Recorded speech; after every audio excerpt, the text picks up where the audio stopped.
Olá, colegas. Olá, tutoras. Me chamo Gisele Barbosa, junto com minhas colegas Andresa Prates e Raniele Ferraz, a pedido do professor Martim e da professora Delmira, estaremos abordando um pouquinho sobre o conteúdo do artigo Considerações Gerais sobre a Alfabetização Científica em Museus de Ciências como Espaço de Educação Não Formal. Primeiro, é preciso se definir o conceito de museu. O artigo traz 4 conceitos de museu, no qual o primeiro trata sobre local onde se guardam coleções de objetos artísticos, científicos ou de outro tipo.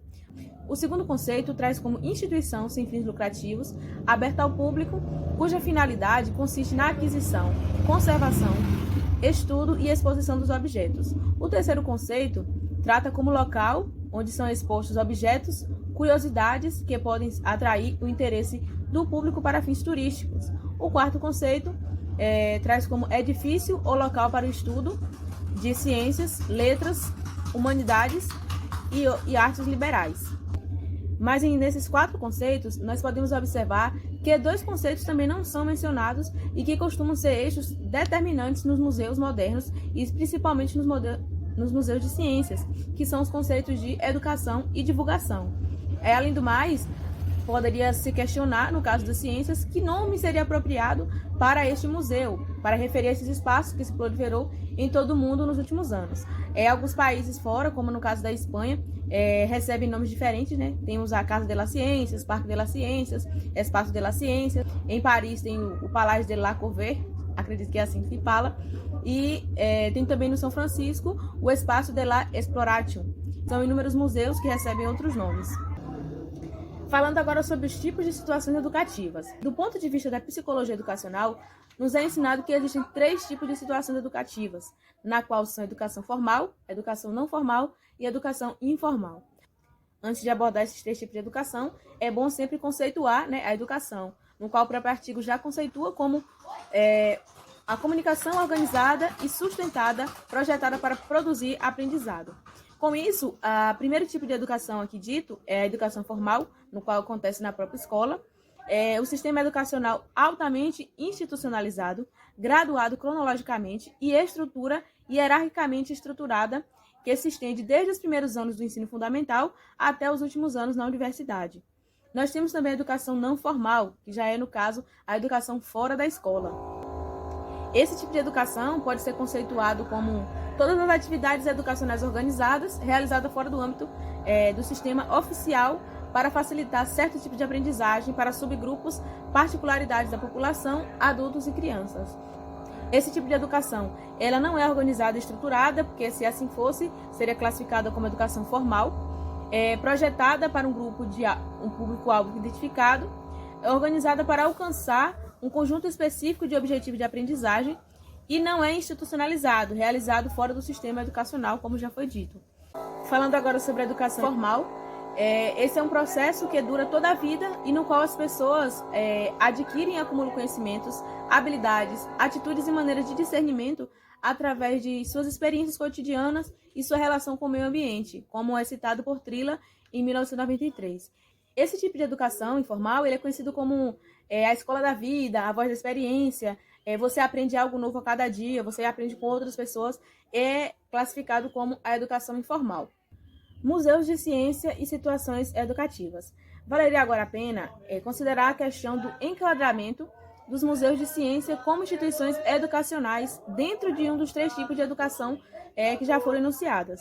A depender do tipo de público, da circunstância das visitas, você pode participar das 3 situações educativas.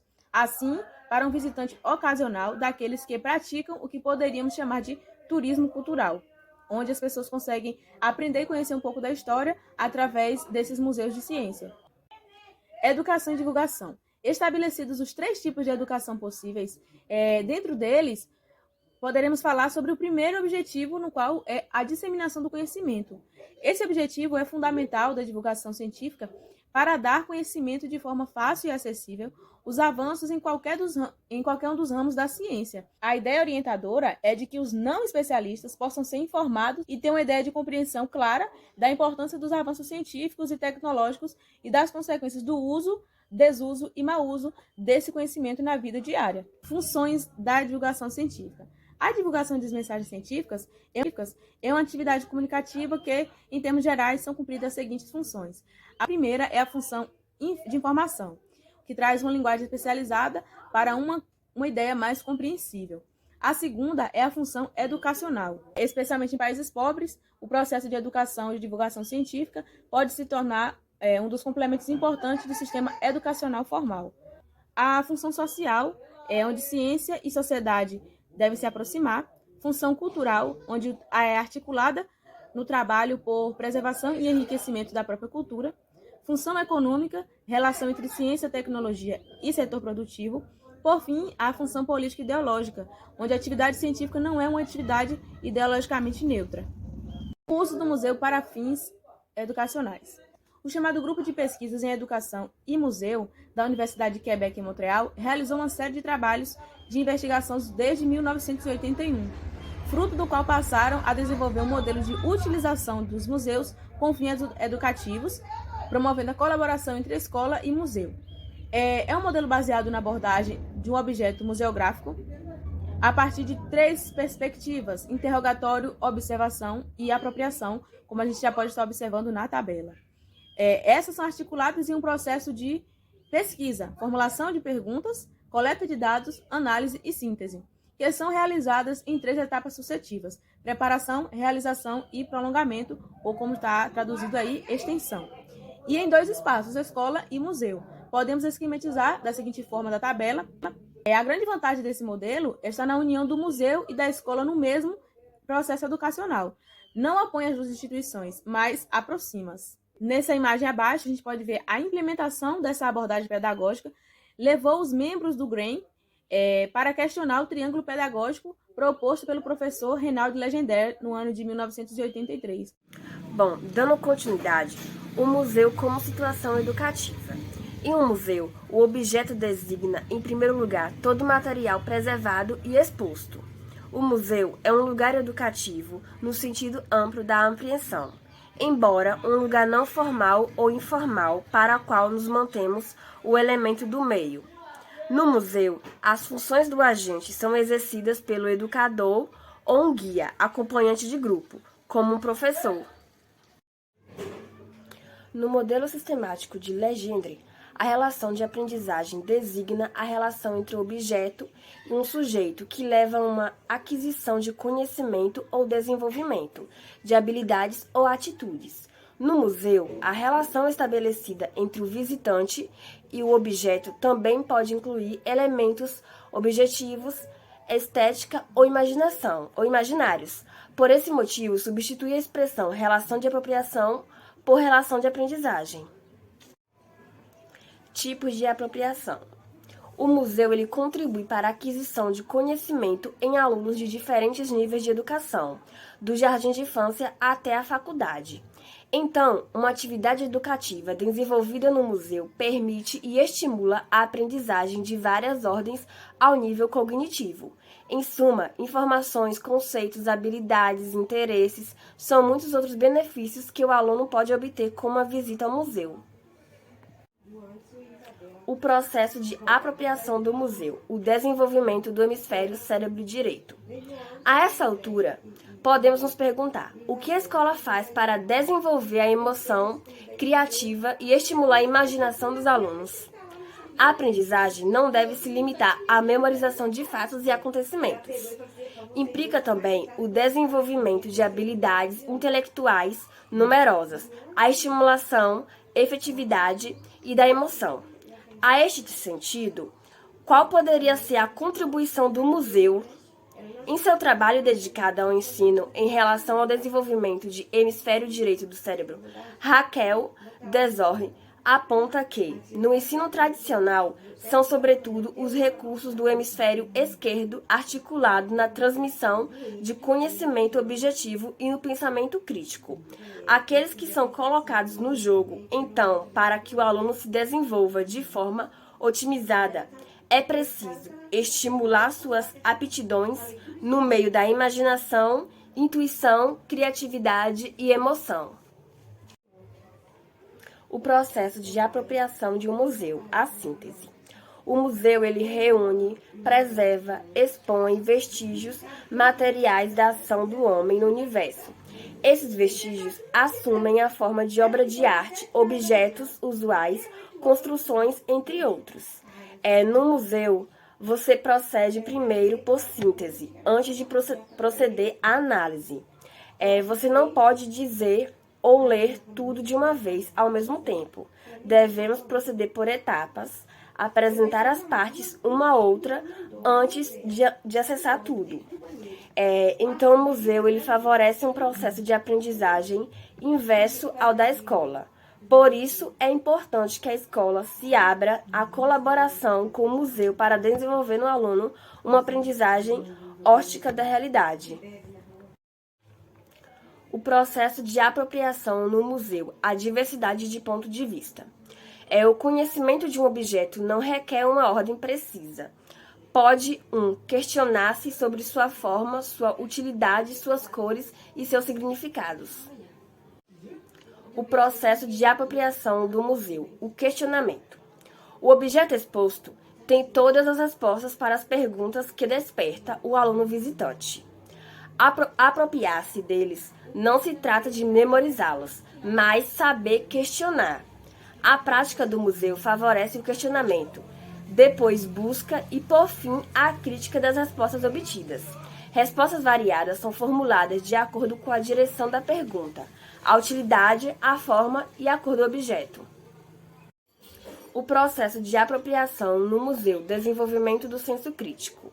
A leitura de um objeto implica um segundo nível de leitura sobre seu significado, dado pelo criador à sua produção. Desenvolvendo um novo questionamento, acontece que o aluno visitante interpreta o significado de uma obra de arte de uma maneira totalmente diferente do que o criador. Assim, o processo desenvolvido pelo aluno visitante não se limita a encontrar respostas. Você também tem que aprender a estabelecer sua credibilidade, analisá-los, criticá-los, contextualizá-los e verificar a sua coerência interna. Esse é um processo favorecido por todo o museu. O Museu Construtivista. O professor George N. ele elaborou algumas reflexões interessantes, que foi a teoria didática sobre os museus, em relação à teoria da educação.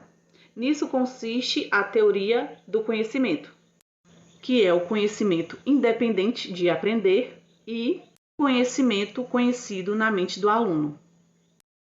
A segunda dimensão da teoria educacional também pode ser apresentado por um contínuo ao longo do processo de aprendizagem. Então, temos a teoria da aprendizagem, que é a aprendizagem que é somativa e consiste em adicionar informações a uma tábula rasa, e a aprendizagem que é construir aprendizados e significados. O conhecimento construído por este processo pode ser individual ou social, mas não, ele possui um status ontológico, fora da mente humana. Quando falamos em teoria do conhecimento e teoria de aprendizagem, nós temos o construtivismo, a aprendizagem por descoberta, a aprendizagem contemporânea e lição principal de livro didático.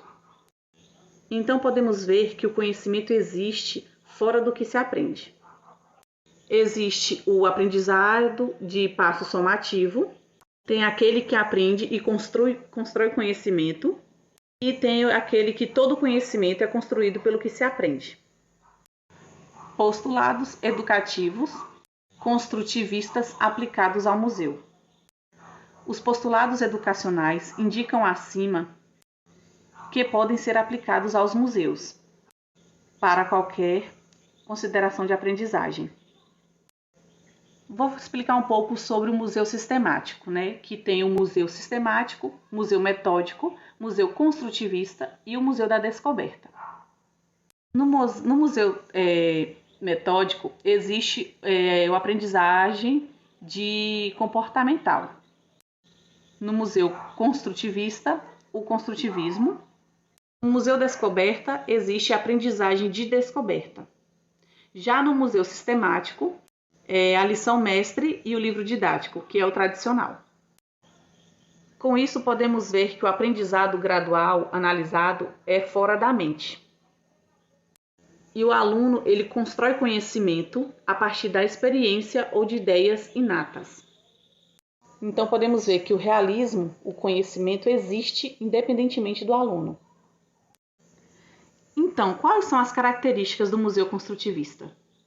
No caso, as exposições construtivistas encorajariam a composição entre o que é família e o que é o novo. Princípios fundamentais da museologia científica moderna. Interatividade manual ou emoção provocativa, interatividade mental ou emocional inteligível, interatividade cultural ou emoção cultural. E por fim, nossa conclusão. Os museus são lugares especialmente privilegiados para a produção de aprendizagem. Museus que respondam à disposição dos potenciais visitantes e maximizam seu potencial de aprendizagem. O museu construtivista reconhece que o conhecimento é criado na mente do aluno. Obrigada